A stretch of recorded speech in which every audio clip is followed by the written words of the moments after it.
విశాఖ జిల్లా స్థానిక సంస్థల కోట ఎమ్మెల్సీ ఉప ఎన్నిక వైసీపీలో అగ్గి రాజేసిందా? మాజీ మంత్రి బొత్స అభ్యర్థిత్వంపై వైజాగ్ ఫ్యాన్ పార్టీ నేతల్లో వ్యతిరేకత వ్యక్తమవుతోందా? బొత్సను ఓడించాలని సీక్రెట్ భేటీలో వైసీపీ నేతలు డిసైడ్ అయ్యారా?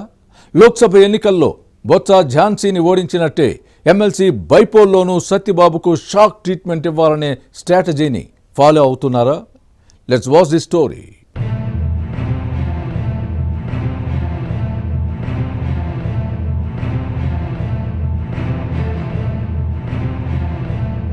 విశాఖ స్థానిక సంస్థల ఎమ్మెల్సీ ఎన్నిక వైసీపీలో చిచ్చు రేపుతోంది.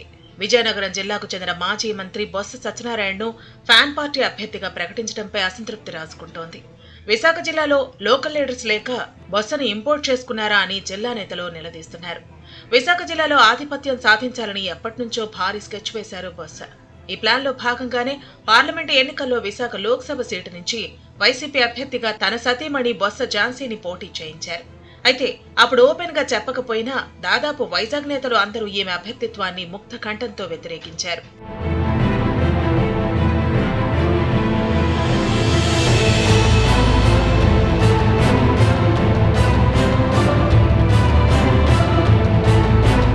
అంతేకాదు, తమ అసంతృప్తిని పరోక్షంగా పార్టీ హైకమాండ్ దృష్టికి కూడా తీసుకువెళ్లారు.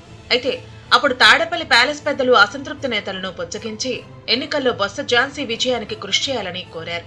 రాష్ట్రంలో పార్టీ అధికారంలో ఉండటం, మన పార్టీయే మళ్లీ పవర్లోకి వస్తుందని నమ్మకంతో హైకమాండ్ ఆదేశాలను విశాఖ ఫ్యాన్ పార్టీ నేతలు కాదనలేకపోయారు. ముక్కుబడిగా ప్రచారం చేసి మమ అనిపించారు. ఓటమికి మాత్రం శక్తి వంచన లేకుండా పనిచేశారని ఫ్యాన్ పార్టీ సర్కిల్స్ లో టాక్. కూటమి తరపున పోటీ చేసిన విశాఖ టీడీపీ అభ్యర్థి శ్రీభరత్ చేతిలో బొత్స ఝాన్సీ ఘోరంగా ఓడిపోయారు. ఈమెకు వచ్చిన ఓట్ల కంటే శ్రీభరత్ సాధించిన మెజార్టీయే ఎక్కువ. దీని వెనుక కొంతమంది వైసీపీ నేతల హస్తం ఉందని ఇప్పటికీ విశాఖలో గుసగుసలు వినపడుతున్నాయి.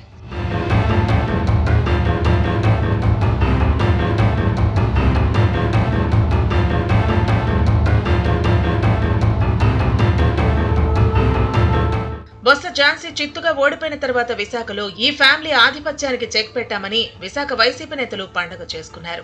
చిత్రం ఏంటంటే, చాలా మంది ఉమ్మడి విశాఖ వైసీపీ నేతలు తాము పోటీ చేసిన అసెంబ్లీ నియోజకవర్గాల్లో గెలవకపోయినా ఝాన్సీని ఓడించినందుకు కౌంటింగ్ రోజున స్వీట్లు పంచుకున్నారట. బొత్స నీడ తమ జిల్లాపై పడదని విశాఖ ఫ్యాన్ పార్టీ నేతలు అనుకున్న సమయంలో తాడేపల్లి ప్యాలెస్ నుంచి వచ్చిన పిడుగులాంటి ప్రకటన స్థానిక నేతలను తీవ్ర ఆందోళనకు గురిచేసింది. ఉమ్మడి విశాఖ జిల్లా స్థానిక సంస్థల ఎమ్మెల్సీ ఉప ఎన్నికలో బొత్స సత్యనారాయణను అభ్యర్థిగా ప్రకటించడంపై ఈ లీడర్స్ ఫైర్ అయ్యారు. హైకమాండ్ నిర్ణయాన్ని వ్యతిరేకిస్తూ ఉమ్మడి విశాఖ వైసీపీ నేతలు ఇటీవలే రహస్యంగా సమావేశమై ఫ్యూచర్ యాక్షన్ ప్లాన్ ను రెడీ చేశారట. బొత్స అభ్యర్థిత్వాన్ని పునఃసమీక్షించాలని పార్టీ పెద్దలను కోరాలని కొందరు నేతలు ఈ సమావేశంలో ప్రస్తావించారని తెలుస్తోంది. కానీ నోటిఫికేషన్ జారీ అయి నామినేషన్ల పర్వం కొనసాగుతున్న దశలో అభ్యర్థిత్వం మార్పు సాధ్యం కాకపోవచ్చని చర్చించారు. అయితే ఈ సీక్రెట్ భేటీకి హాజరైన నేతలు ఎట్టి పరిస్థితుల్లో బొత్సను ఓడించాలని డిసైడ్ అయ్యారట.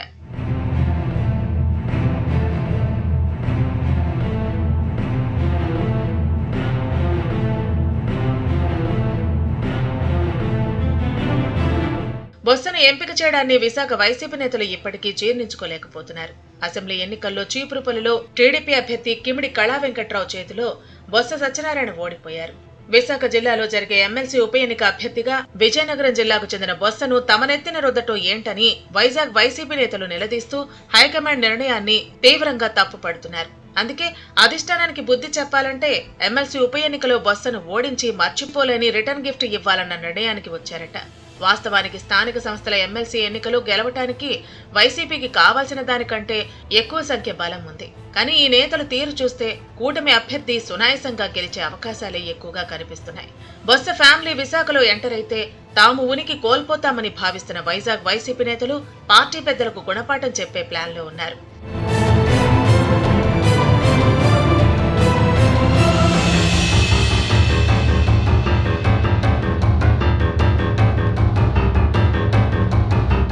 ఒకప్పుడు విశాఖ జిల్లా పాలిటిక్స్ ఎంతో బలంగా ఉన్న ద్రోణంరాజు కుటుంబం ఇప్పుడు కనుమరుగయ్యే దశకు చేరుకుంది. ద్రోణంరాజు సత్యనారాయణ, ద్రోణంరాజు శ్రీనివాస్ అప్పట్లో ఉత్తరాంధ్ర రాజకీయాలను శాసించారు. ఈ ఫ్యామిలీ నుంచి థర్డ్ జనరేషన్ నేత ద్రోణంరాజు శ్రీవాస్తవ వైసీపీలో ఉన్న ప్రస్తుత రాజకీయాల్లో నిలదొక్కుకోలేకపోతున్నారని లోకల్ టాక్. 3 తరాల నుంచి రకరకాల పొలిటికల్ టెన్షన్స్ ను తట్టుకుని విశాఖలో నిలబడింది గుడివాడ ఫ్యామిలీ మాత్రమే. ఈ కుటుంబ రాజకీయ వారసత్వాన్ని గుడివాడ అమర్నాథ్ నిలబెట్టుకుంటూ వస్తున్నారు. ఇలాంటి రాజకీయ నేపథ్యం ఉన్న కుటుంబాలు వైజాగ్ లో ఉన్నాయి. ఈ పరిస్థితుల్లో బొత్స విశాఖలో ఎంట్రీ ఇస్తే తమ రాజకీయ భవిష్యత్తు ఉండదని కొందరు వైసీపీ నేతలు భయపడుతున్నారు. అందుకే లోక్సభ ఎన్నికల్లో బొత్స ఝాన్సీని ఓడించారు. ఇప్పుడు బొత్స సత్యనారాయణకు షాక్ ట్రీట్మెంట్ ఇవ్వాలని చాప కింద నీరులా ప్రయత్నం చేస్తున్నారు.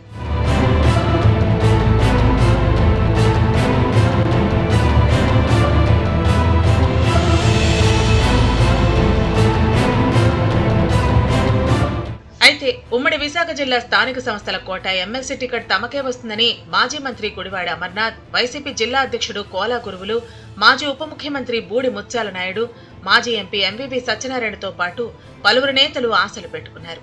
కానీ బొత్సను అభ్యర్థిగా ప్రకటించిన తర్వాత వీరంతా నీరుగారిపోయారు. ఈ నేత అభ్యర్థిత్వాన్ని వ్యతిరేకిస్తున్న నేతలను పాన్ పార్టీ హైకమాండ్ బుజ్జగిస్తుందా లేదా అన్న విషయాన్ని పరిశీలించాల్సి ఉంది. ఆగస్టు 30 జరిగే పోలింగ్ కు ఈ నెల 13 వరకు నామినేషన్లు స్వీకరిస్తారు. 14న నామినేషన్ల పరిశీలన ఉంటుంది. ఉపసంహరణకు ఆగస్టు 16న చివరి రోజు. గతంలో వైసీపీ ఎమ్మెల్సీగా ఎన్నికైన వంశీకృష్ణ శ్రీనివాస్ జనసేనలో జాయిన్ అవ్వడంతో అనర్హత వేటు పడింది. దీంతో ఖాళీ అయిన వైజాగ్ లోకల్ బాడీస్ ఎమ్మెల్సీ స్థానానికి బైపోల్ నిర్వహిస్తున్నారు. అసెంబ్లీ ఎన్నికల్లో వైజాగ్ సౌత్ నుంచి జనసేన ఎమ్మెల్యేగా ప్రాతినిధ్యం వహిస్తున్నారు. విశాఖ జిల్లా స్థానిక సంస్థల ఉప ఎన్నికకు కూటమి తమ అభ్యర్థిని ప్రకటించాల్సి ఉంది.